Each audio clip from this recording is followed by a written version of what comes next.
The War on Drugs, I Don't Live Here Anymore album review. Let's chat about it. Hey guys, what's going on? John here from What's Spinning here tonight to chat about this latest from Philadelphia rockers, The War on Drugs.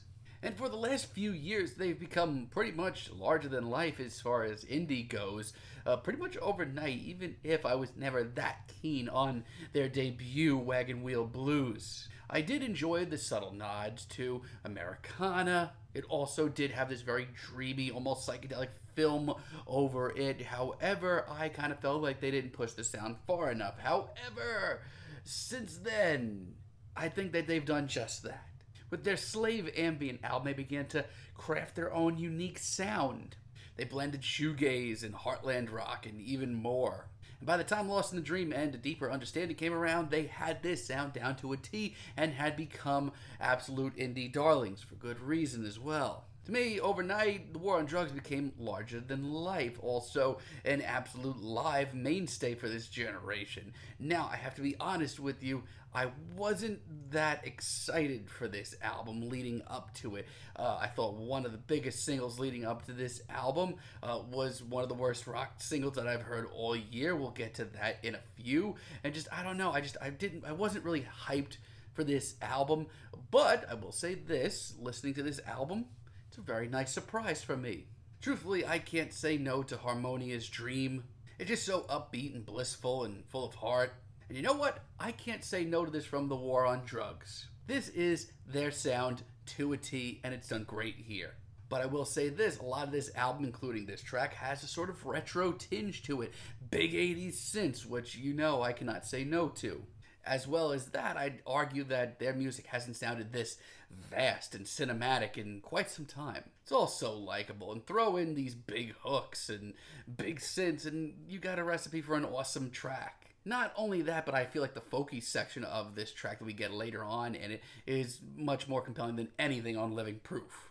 I have a lot of the same things to say about Change and quite a bit of this album. The production is fantastic. I love just the glistening gleam to a lot of these tracks. Not only that, but The War on Drugs continue to be one of the most passionate bands in indie. Like, every single one of Adam Grandaciel's lyrics on this track, just like, you could tell it, they mean so much to him.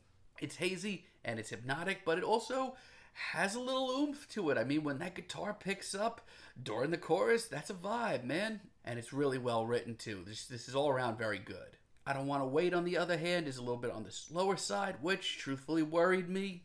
Mostly cause it is less instantaneous than a lot of the rest of this album. But the kaleidoscopic nature in the production, as well as this larger-than-life feel, is pretty huge. And this has some pretty freaking huge 80s ballad feels to it, which honestly sounds really cheesy even saying it, but as far as a ballad goes, it ends up being a 1-2 punch, real knockout. And when those big power chords come in, it comes off even better. I didn't know they had this in them. Victim is really great too. I mean, spoiler alert, I'm just a sucker for this vintage sort of retro throwback sound, especially when it's done well. And on this album, it's done really well. But it's more than just an aesthetic. It's more than just The War on Drugs putting a dreamy film on this album just to say they're trying something new. I actually feel like it makes the very emotive lyrics on this album pop even harder.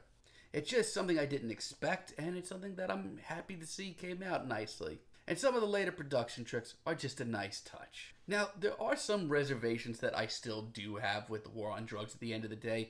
And I know this is just this is just a personal taste thing for me. And more than often, their stripped down tunes just don't do it for me. Like Living Proof, this isn't for me. It hasn't been since it dropped. I don't know, I don't want to say this sound is dated from them, but it kind of is. Like, I feel like they've just moved on from this completely, and it's just not as exciting for me. And you know what, lyrically, there are some nice moments. It's very heartfelt. It's just not for me. So much so, this was almost enough for me to just write off this album and not even listen to it. Old Skin, I have a lot of the same things to feel about. I wish I could get into this because, once again, it's very cinematic. It's very visual and heartfelt. But when these super slow, dreary ballads don't pick up, it's just, it's not for me. As a matter of fact, they're kind of hard to even stay awake for. Even when this track picks up, it's just a little too cheesy for me, honestly, which is something I haven't said about most of this album. And Rings Around My Father's Eyes, I mean, once again, this is just not my cup of tea from the War on Drugs. It's just a preference for me. Way too drawn out, way too uneventful. But even as far as a ballad goes, this isn't even the best here. But the War on Drugs continue to be, honestly, one of the more accessible bands in Heartland rock. They continue to bring a lot of new twists and turns to the table, and I think have cemented themselves as one of the better indie bands out there right now. Pound for pound, I think I Don't Live Here Anymore is the best track here. I love the sheer grandiosity of this track. Listen, if this album is a little too overblown for you, a little too cheesy for you at points, trust me, I get it. But at the end of the day, I genuinely need my rock music to come off like this. As a matter of fact, that's why I liked that Killers album from last year so much. But as far as a modern Heartland rock album goes, like, come on, like, there's not going to be anything better than this right now. This is a lot better than what Wild Pink did earlier this year, and it's a lot better than what the Killers did earlier this year as well, even though I didn't think it was that bad. Not only that, but shout outs to Lucius for this hook. They're super underrated. If you haven't checked out their stuff, like their last album, Good Grief, definitely give their stuff a listen. Wasted is once again upbeat, very full of life. As far as a catchy tune goes, it's probably one of the most accessible tracks here. And you know what? It might not be as epic or as bold of a statement as other tracks here, but this is still the War on Drugs finding their own unique sound and doing it really well.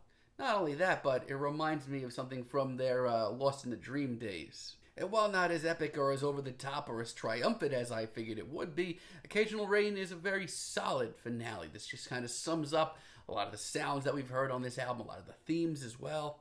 And lyrically, this is just as well crafted as anything else on this album. Super nostalgic as well. This is a very, very good album. And you know what? I wasn't really expecting much out of it. I thought Living Proof was just bad enough for me to not even listen to this entire album. That's how much I disliked that track. And personally, some of the more stripped down tunes on this album are still enough to, ruin my day just a little bit. But the fact of the matter is, the War on Drugs in 2021 are still finding new tricks, new surprises, and new ways to make their sound bigger and bolder and pop harder than ever. I think this kind of cements their legacy, at least for now. I'm feeling a very decent 8 on this album, but let me know what you guys think down below. If you like the video, be sure to give us a like, give us a subscribe, and let me know down below what you would like for me to chat about in the future. Until next time, have a great day, guys.